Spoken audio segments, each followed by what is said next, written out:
Okay, so this is factory ammo. This is more of the, I don't even know who made this. Fear no evil. Fear no evil. We laughed about this before. It's 165 grain Sierra Hollow point. I don't know. It's always shot really good though. Oh, it's federal. It's federal ammo. Again, how long I've had that, I don't know. So we got on at 50 and we're gonna go straight to 100 now. All right? And you have the camera running down there? I do. Okay. All right. Ready? Ready. Okay.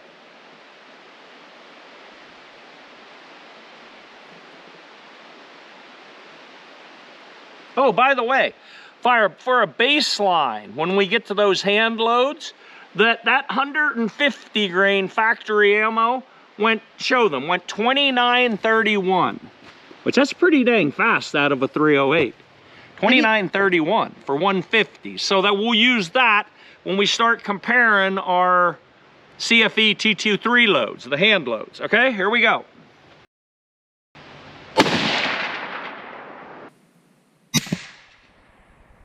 Wow, you know,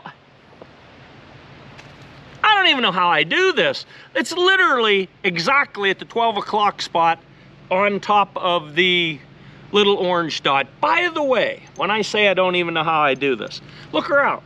Look around here. See anybody?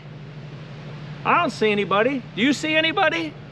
Tell me, why don't we see anybody? I really wonder things, okay? Why isn't there 5 guys standing right here on a shooting day with us out here to learn? Do you imagine, first of all, you imagine what you don't see on the camera, okay? There's so much stuff that goes on here that you don't see because we just can't do it all. Vicky'd be in there editing for days, all right? But, all right, here we go. I'll go back into that ramp then when we have time.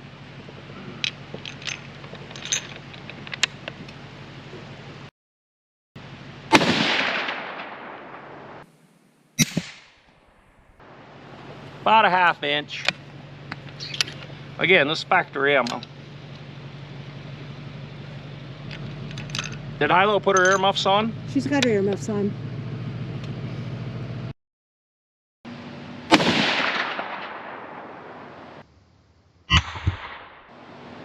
I don't know, not great. That's all I'm gonna shoot of that. Anybody coming up? No, they're leaving. They're leaving? They probably came to shoot.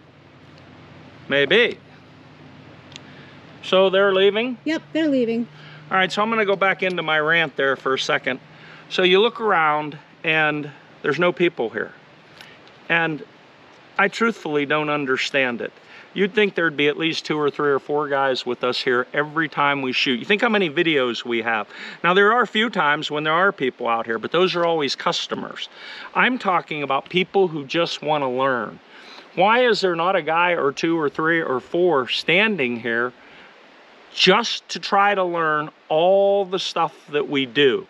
Because you assuming that we have a good barrel, you know before we're done here, I'm probably gonna punch a group down there that's at least 1/4 of an inch, 3 or 5 shot group. Okay, there's many people that go their whole lives, never ever shoot groups that small, especially out of sporter weight guns or mid sporter weight guns. There's a ton here to learn. Yet we look around and there's no one here. And I just don't get it, because you want to come and shoot with us. I mean, we can make it very inexpensive, right? I have a friend right now, he just went up to Canada to go to a shooting school. Do you realize that some of these shooting schools are charging thousands of dollars? I mean, some of them are almost $1,000 a day to go along with them and learn shooting. Yes, there's classroom, blah, blah, blah. But if you came along with us for almost nothing, literally almost nothing, you'd learn. Would you learn as much as going to a school for a week? No, probably not. But you could learn a ton of knowledge and make things easier on yourself, learning how to get small groups. And we'd be happy to have you, absolutely happy to have you, because partly is if you were willing, we'd put you to work. I mean, Vicky's got her hands full here. There's just too much for an old man, Watch Vicky, it. I'll be very kind there, an old man, Vicky, and a little girl, okay? It's too much for us. So you want to come and run the camera and stuff? I don't get it. All right, so run down and change that target. Oh, by the way, and someone said in comments, why don't you change your own targets? And it drives me insane. Yeah, let's see.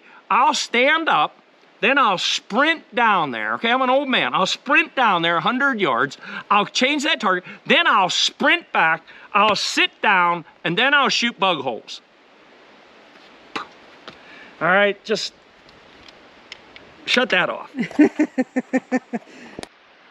Okay, so,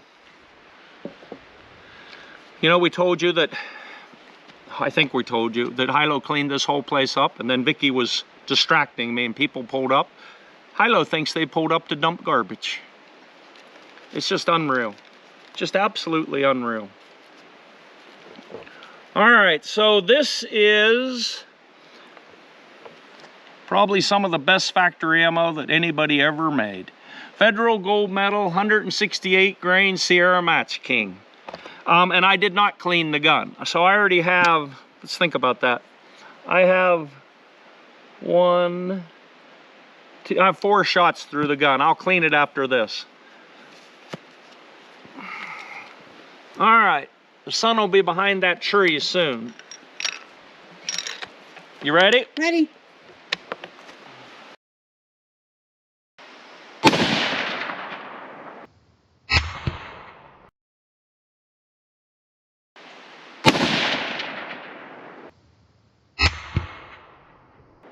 Wow. Wow, right through the exact same hole. Nice. I mean, again, why is there not a whole group of people here learning how to do this? I mean, I've been doing this for like 50 years, and it still amazes me when you shoot 2 shots and there's 1 hole in the paper. Now, it amazes me more if it's 5, but again, this is a sporter gun. That went right through the exact same hole.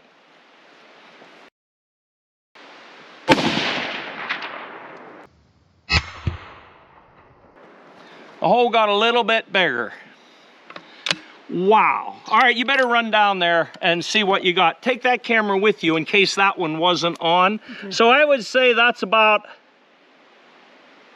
0.25. Nice. Somewhere in there. Run down and show them that. And the numbers, by the way, that last one, 27, come here.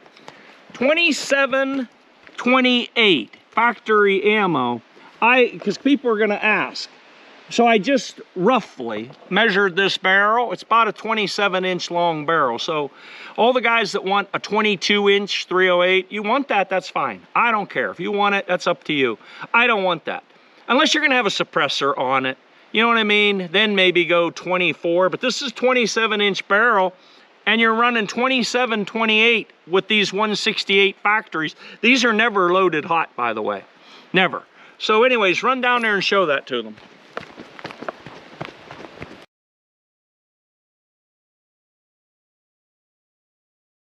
Okay. There's 3 shots, factory ammo, 168 grain, Sierra Match King, federal gold medal. Make sure my camera's running. All right, so Vicky had to stop and change the dang battery. I got 3 on down there. She said the camera did see it. I'm gonna mess it up. No, don't mess it up. 2 more on there, okay? By the way, let's talk about this stock for a second. So, this whole gun, in some ways, was supposed to be a budget build. So this receiver, without going too deep into it, was at our shop for another customer. The other customer, let's just say he defaulted. And so this receiver was there, and this customer bought it off of him. I don't know how much he paid for it, but I know that he paid a lot less than getting it directly from BAT. The barrel, like I said, was years old. So he's gonna save some money on the barrel because the barrel prices have probably almost doubled since then, huh? Or a third more. somewhere in there. The barrel prices have gone up. And then this stock was at Midway. This is an HS Precision. It was at Midway, said blemished. And so he got it, same deal, really cheap, about half of what you'd pay for a Macmillan. These stocks for shooting off of a bench are actually pretty good. The way it's shaped and everything, I like it. I like the way it recoils and stuff. Not too bad to carry. I've carried these stocks also. Now, they're not the same as a $600 or $1,000 Macmillan stock, especially when you're building the gun. But there's some definite good features about them. They have an aluminum block in, which I have to do a ton of work to. It's got to go in the mill. I cut channels all through it. I put holes all through it so that the bedding stays in there. But for the bottom, the pillars that HS Precision puts in, usually they're the right height, and it supports the bottom metal very solid. Normally, on a Macmillan, I bed my bottom metal. On this one, you don't have to. Well, you might have to, it depends. This one was so good that when you torque the bottom metal down, no movement. So the bedding turned out very good.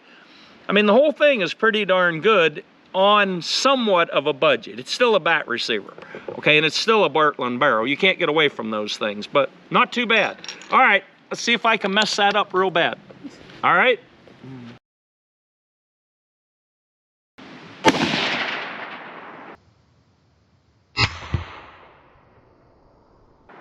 Yeah, I did. Crap. Again, this is actually factory second ammo, so. And you can't take a break. I've tried to tell people that before. You can't be in the middle of a string and stop. You know, say you got a bug hole going, and you just stop and wait 10 minutes to change the batteries and then go back and think you're gonna go straight back to the same hole. You're not going to. Sorry. At least I'm not going to.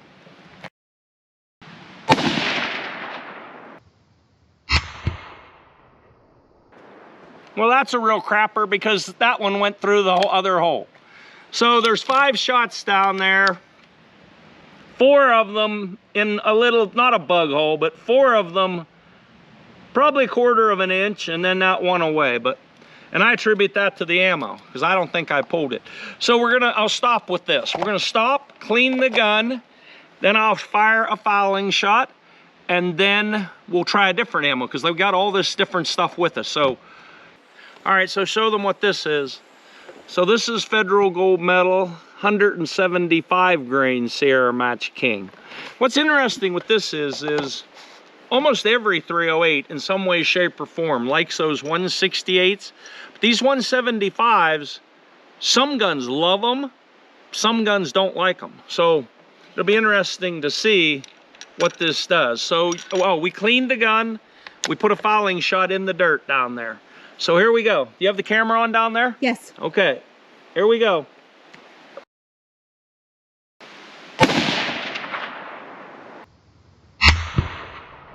Interesting, same point of impact. 20, they're always slower too. 2669. I've seen that number so many times out of these boxes. It'll be interesting to see when we get to the hand loads. Oh, by the way, you notice too, we didn't put out our wind flags. Now, I don't think we even need it down here, but if we get really serious, we'll put out some of them.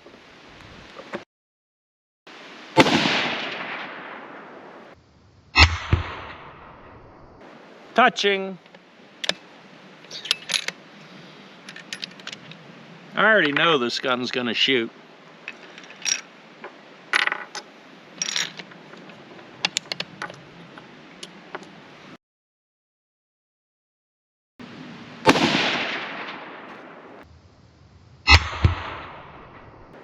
Wow, there's 3 that are pretty small. Same deal, I'll mess it up for you.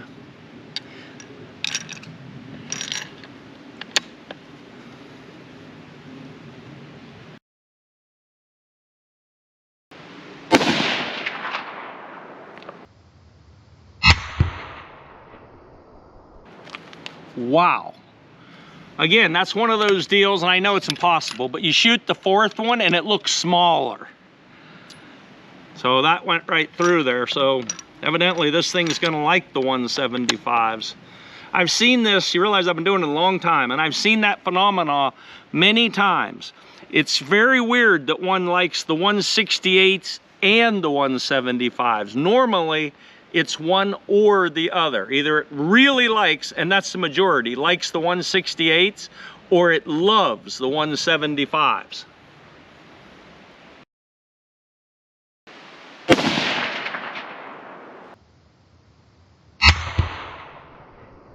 Yep, it loves the 175s. With a little bit of seating depth work and or powder, one hole. So that's great. I mean, this gun, I don't know why I have to keep saying this, but I guess I have to, because people never seem to understand. We only come out here to shoot these guns to make certain that we don't have a bad barrel. I did all the work on it, so I know the bedding, I know the chamber, I know all that stuff. There's a ton of things I know, and I'm shooting a proven scope. But we don't know about the barrel. It doesn't matter what the name is on the barrel. It can be the best well-known, the most winning barrels made. If you get a bad one, you get a bad one. So if you suddenly come out here, if you've done everything perfect, you come out here, you shoot a 5-shot group and it's 2.5 inches, you have a bad barrel. And a lot of guys would be like, well, how can you possibly know that? You probably can't. I can't, because I did all the work, because I know this scope, because I know this ammo, because I know the whole dang setup. If I sat down here and immediately shot a 2.5-inch group, I'd instantly be like, bad barrel. And thousands of people are like, you can't know that. You have to do endless testing and spend your life and blah, blah, blah. No, you don't. No, you don't. Not if you have a lot of experience. You just sit down and you shoot it. Now, if you want to do all the work to find out, that's up to you. You'll learn a lot. But if I shot a 2.5-inch group immediately, bad barrel. I wouldn't mess with it at all. I'd take it straight back to the shop, pull it apart, put another barrel on it, and start over. This one is going to be a one-hole gun. So go down there, take that with you, show them that, because for factory ammo, that's a pretty dang nice group down there. So go show them that, and then we'll continue on.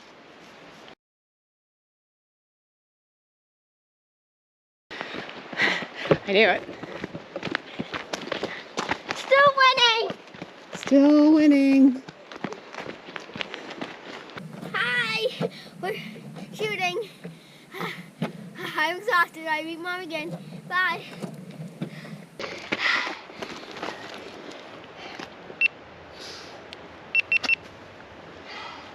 Okay.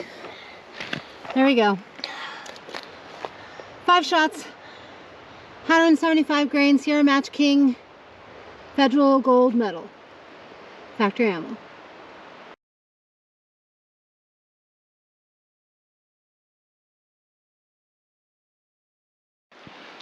So this is 175 grain Nosler custom competition. That's the part number. The comp is 3200, and that is max jam minus a little. Cartridge overall length 3821. So show my face here. So a box in a standard Remington 700 is typically 2.800, sometimes 2.810, 2.820, whatever. So that might go in the box, it might not. But again, these are max jam. This is 48.5 grains of CFE 223. And by the way, the loaded neck diameter is 337. And so you look on the side of your gun, 342. So 37, 38, 39, 40, 41, 42. 5 thou total clearance, which is 2.5 thou on a side. So it's going to be very interesting to see the chronograph numbers and stuff on this, because as I said, I've only ever used this powder in 223s. And that's what I bought it for, by the way. It works great in 223s with 69 grain SMKs. So, and I have 2 dummy rounds in here. So I established dummy rounds for a whole bunch of different cartridge, different bullets, okay? So that I have a baseline. All right. So I am going to 100.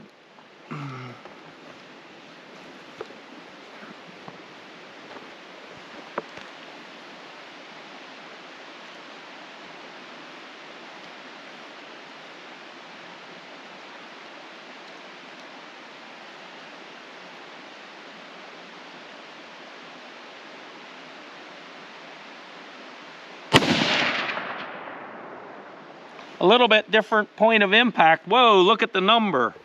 I hope I didn't just smoke a primer.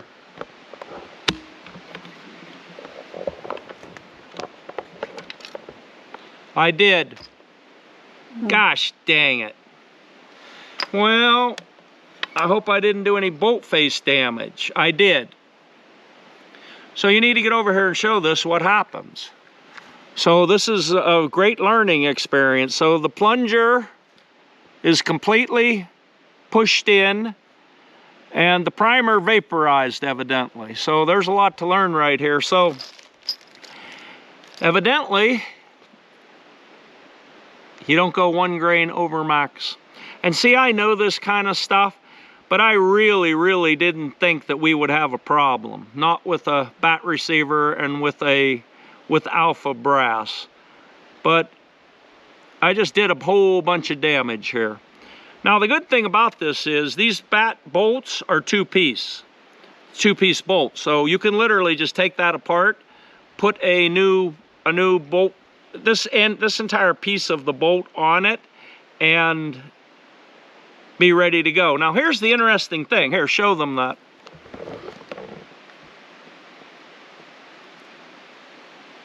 So I should probably take off my earmuffs here and stuff. And the number, this is very important. Look at the chronograph number.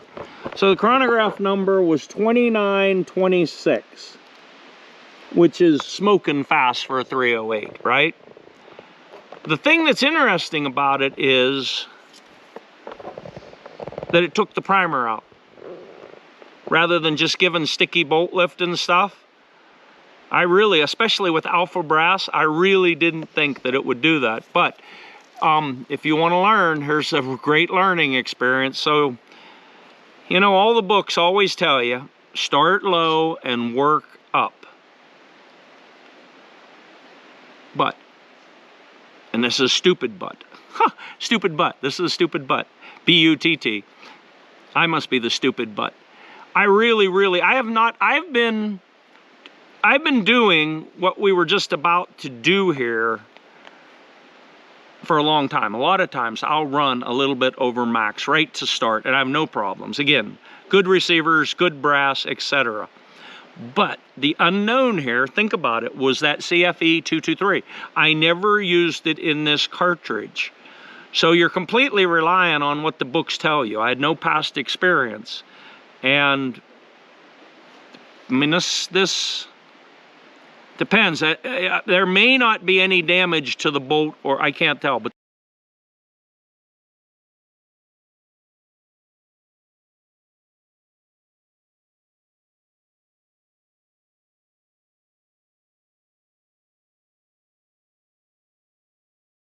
the plunger is in there, and you're probably not going to get that plunger back out. You're going to have to take this bolt apart and push that back out. You know, I'll have to see how much damage we just did. You know, here's the thing that I'm very disappointed in right now is I got all those hand loads over there with all these different bullets, and I really wanted to see how the gun was going to shoot, and unless I can get that to come back out, and even if I can get it to come back out, we got to think about that for a second.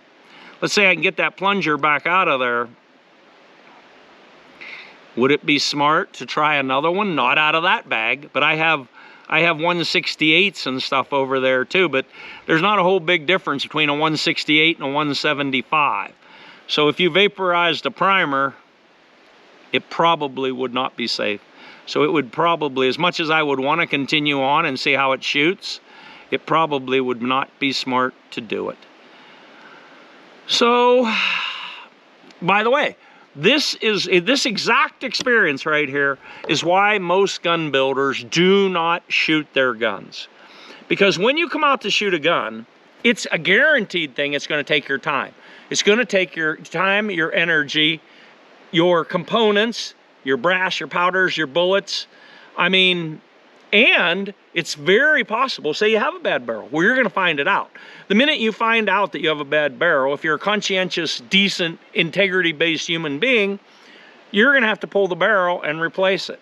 Okay, that's like a whole bunch of money and a whole bunch of work. But the only way you're going to know if you have a bad barrel is to take it out and shoot it. Again, that's why they don't shoot it. So then it's plausible deniability. I built the gun to the very best of my ability. Here it is. You go find out. Then if you have a bad barrel, well, boo-hoo. The next part is something like this can happen. You know, I really seriously did not think that this would be an issue. I thought they might be running some decent velocities, but I thought that brass will take it. This will all take it. I really thought that.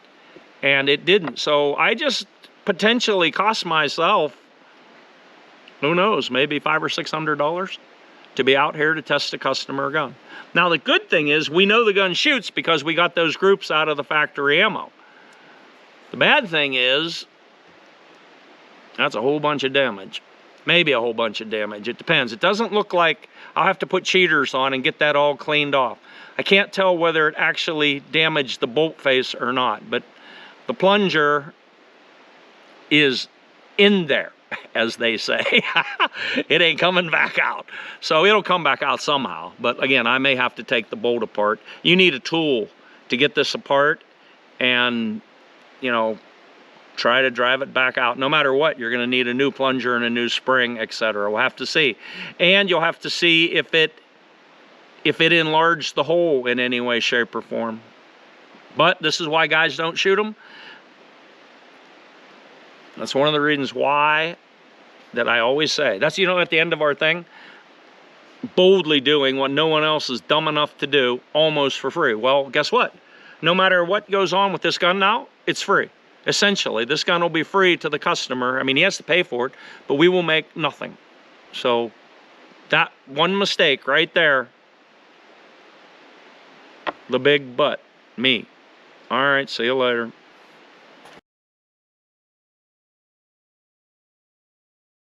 All right, come over here. So I've got my cheaters out. I found the primer.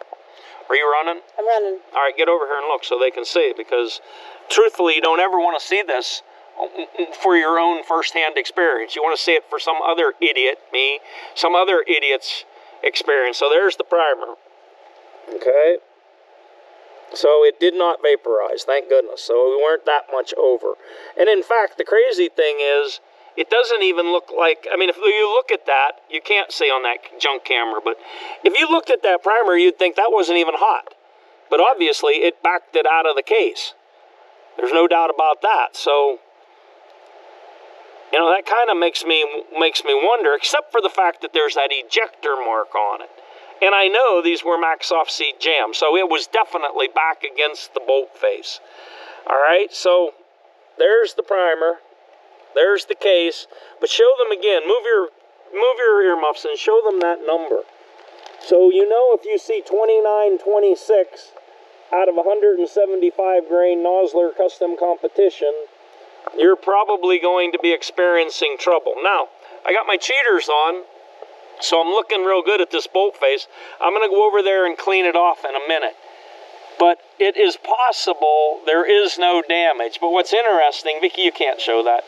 I can actually read the head stamp on the bolt face. Like, I can actually read it. So we were way, way, way over pressure. The fact that it backed it out, though, rather than pierced it or anything, I mean, there's a lot of cool stuff going on here. It ain't cool, it's expensive, but don't do this at home. We are professional idiots. Okay? So, start low, work up.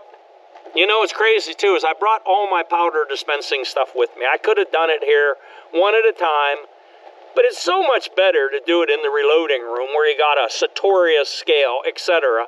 And you can get right down to the kernel. There's the other bad thing.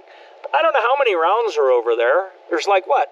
7, there's probably, how many did I hand load? 7 times 6 or 7 or 8, there's like 50 hand loads there with all those different bullets.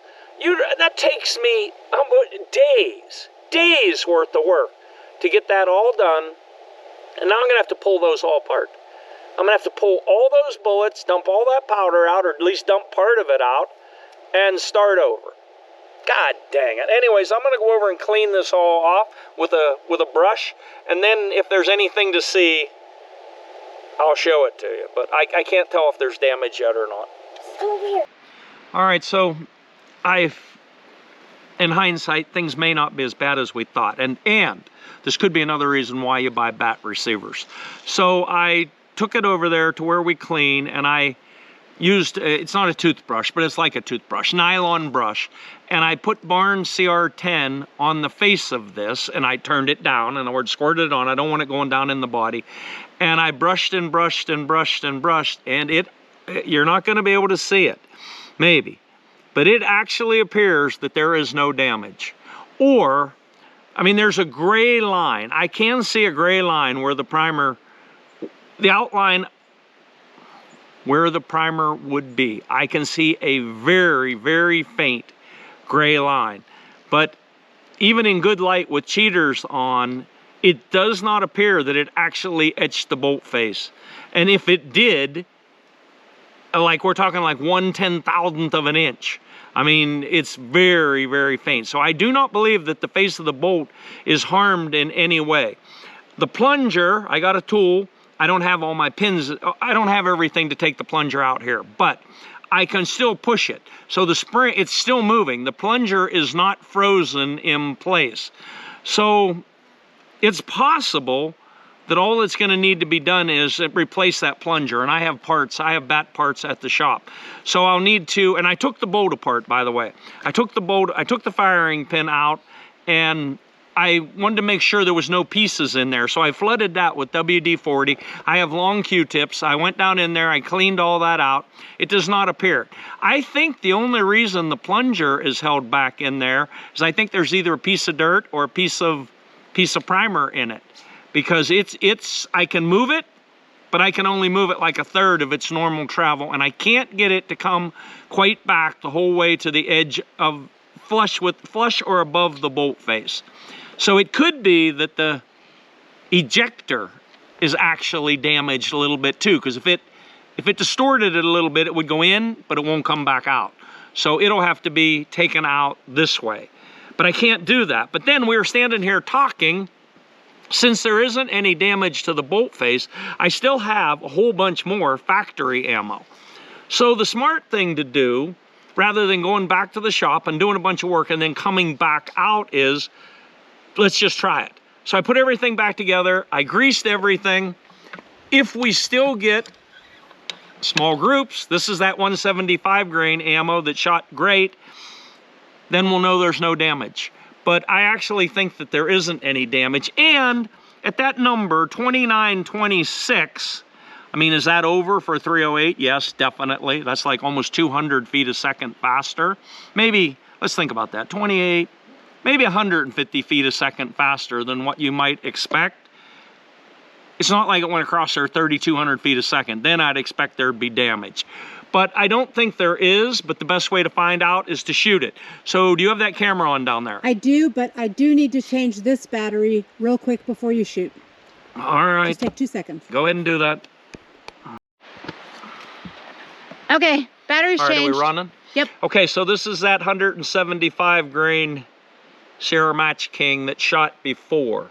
So you think about what I'm about to do. By the way, you see this, you might have noticed in this video, I had on my sort of safety glasses, sunglasses, which is of course better than nothing. But I wasn't, this old Premier is not as bright as a brand new Tangent Theta. And so the main reason I switched to my safety glasses was just so I could see brighter. But, you know, when you pull the trigger and you see a puff of smoke come out, it's like, better be wearing safety glasses, okay? Because that, I mean, it's not going to be catastrophic. It's not like Kentucky Ballistics where it's going to come apart because it was double pressure. Obviously, I went 1 grain over, right? Okay, it's not like I went 5 grains over. I'm not that stupid. I wouldn't do that. It's just that I made the false assumption that using alpha brass and using a bat receiver that everything would be hunky-dory, and obviously it wasn't. The fact that I don't think we did any damage to the bolt face is awesome. So if I get away with this, with doing nothing but replacing a plunger, that's gonna be like, great. So, but I have to, this is why we say boldly doing what no one else will do. I wanna make sure this gun still shoots now. Now, just because it went across there at 29-26, should there be any damage? No, but how are we gonna know? We're gonna shoot it. So you have the camera running down there? I do. All right, so I'm gonna try to shoot 1 or 2 small groups with this to see what we still have. All right?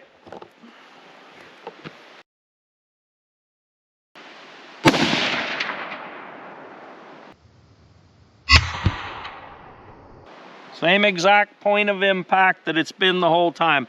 And so here you go. So see, 2,700 feet a second, 29-26. This is factory ammo. Now that was 175 Nosler. Does changing bullets matter? And I'm not talking about bullet weight. So say you had 4 175 grain bullets. Yes, the answer is yes. Just if we had a way of testing pressure and you had the exact same powder charge, you would see that different bullets run different pressures because they're not exactly the same shape, they're not the exact same diameter, etc. So what you can say is that that one that blew the primer out went across there approximately 225 feet a second faster than this factory ammo. So again, that's your baseline. That was enough to blow a primer. So let's see something now. See? Opens easily. Thing is, the plunger's not working. So let's just see if it even... I almost wonder if that plunger, if we keep shooting here, if it's going to bump that plunger out of there. But what we need to see is, are we going to shoot a small group? That's what I'm really concerned with. So it went to the same exact point of impact that it's been going. So let's see.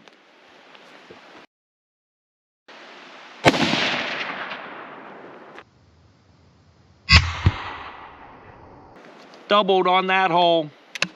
So I think there'll be no problem whatsoever.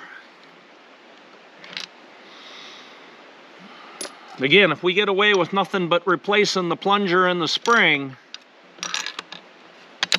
you know, it's funny too, is because if anybody else asked me, they'd be like, is it safe to add 1 full grain extra? I'd be like, no, that's stupid. Stupid. Matter of fact, too, come over here. I don't know whether you know this or not, but what's the saying? Familiarity breeds contempt, or something like that. There's some saying like that.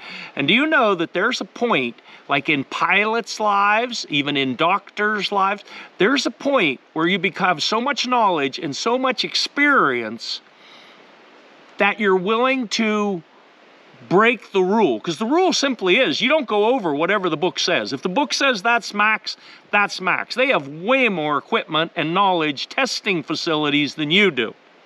But when people become very experienced at things, they're like, I've been doing that forever. It'll work, no problem. Well, what did we just learn? No, that's wrong. The rule is the rule. I try to teach my daughter that, like guns. It doesn't matter if someone hands you a gun. She's, by the way, we'll go into that later. There's going to be another video. She just killed a big monster gobbler. She's 9 years old. Hey, Hilo, what's the rule when someone hands you a gun? Don't shoot it. I don't know if you could hear what she said. So if someone hands you a gun, what do? You check to see if it's loaded. Even if you just watched your buddy check to see if it's loaded. The deal is you do it because it's a rule. That's it. And you do it every single time. And if you violate the rule, something bad happens. Now, most of the time you get away with it, right? Oh, I just saw Bill check and there was no problem, right? So you don't check. The time you don't check is when there'll be a problem. Anyways, that's been one of her things. She not only has to read them and learn them, she has to write out the rules of gun safety. And she got this big monster gobbler, and boy, she did really great. We'll have photos and stuff in that in another video. All right, now all I gotta do is put this right through the same hole, and we have no problems.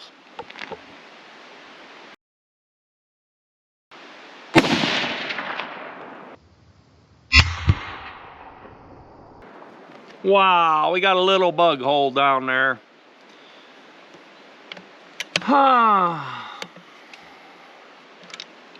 Well, that's really good.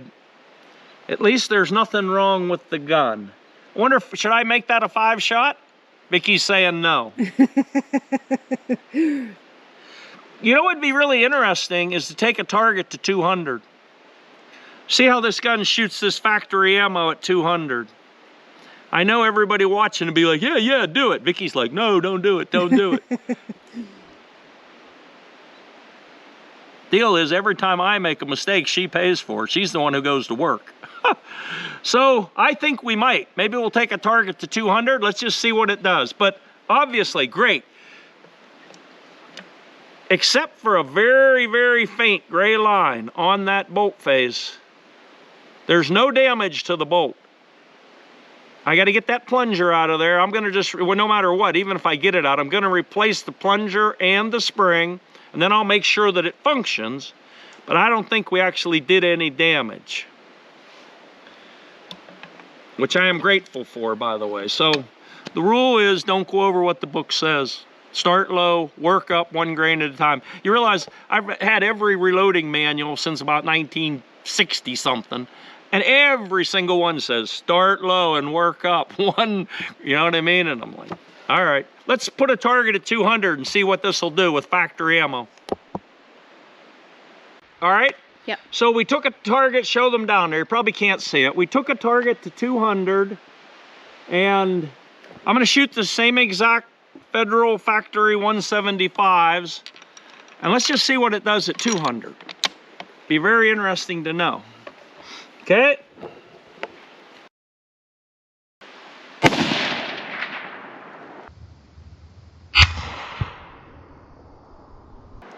Wow.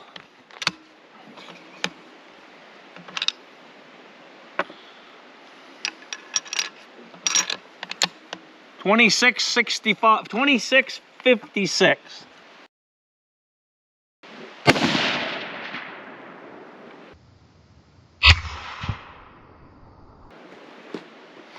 I don't know, about, I don't know, it's hard to tell from here. Maybe 3/4 of an inch.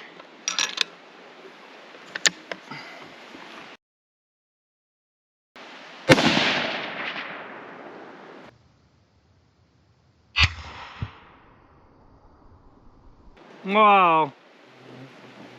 Right between them. So not too bad. Where am I at here with ammo?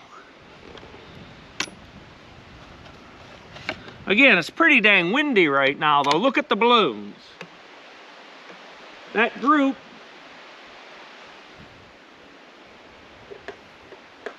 pretty much pure horizontal. So it's probably the wind.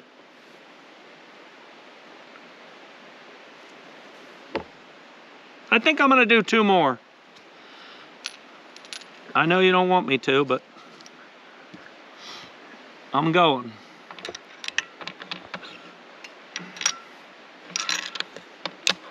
Yeah, I wished it was calm right now.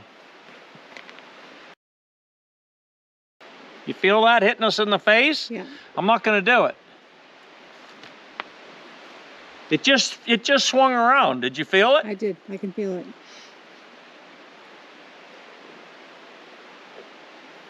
All right, letting up.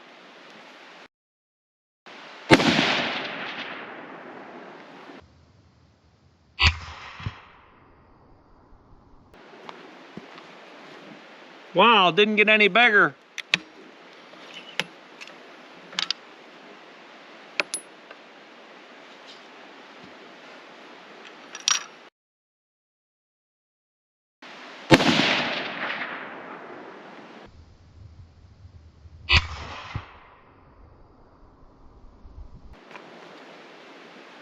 Wow, didn't get any bigger. Good. I think that's not half bad group, and it's all, every bit of it is horizontal. So I think we're done, right? So my goal will be, got to go to the shop. In fact, right now that bolt face looks fine. Everything looks fine. So I got to get that plunger up out of there. I'm going to replace the plunger, replace the spring. The gun shoots really good. And I guess I'll have to pull all of those hand loads. I mean, you know how long it takes when you sit there and go to the kernel? I mean, it takes a long dang time. So I'm gonna have to pull all those bullets. I guess I'll probably just dump all that powder back in the thing, and I'll just give that brass to the customer. And he can put whatever powder and whatever bullets in it he wants to. So, because I did all the brass work for all of them. So, anyways, not a total loss. I wish that hadn't happened, but we learned a lesson from it.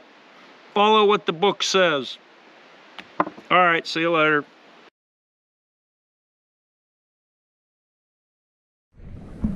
So we were talking about having a blank sheet behind to see how big the group is. Well, there's the group. For all those 30 shots. There's my thumb. So here we are at 200 yards. And like I said, you feel the wind. The wind is this way. So look, that's 5 shots. So where did 2 go through there? Or did 2 go through there? Anyways, take that away. That's not half bad, really. Especially 200. Yes. And in some wind. You know, I don't know if people realize it or not, but like those 175 grain Sarah Match Kings, they got a G1 coefficient about the same as a football. I mean, they're not low drag bullets, okay? So they're really affected by wind, and there is definitely the wind's going this way. The thing is, look at this group. The total vertical in that group is only about like 1/2 inch. bullet hole. So when you see that, I mean that's like really positive, because you might be able to suck that down to like maybe like that at 200 yards in calm conditions. So that's actually not bad. The good thing is I know that we didn't do any damage to the gun whatsoever, except I got to replace that plunger.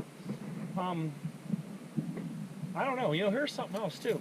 You go back and watch all our old videos. We used to shoot at 200 yards all the time. Like, we didn't even shoot at 100. We just shot at 200.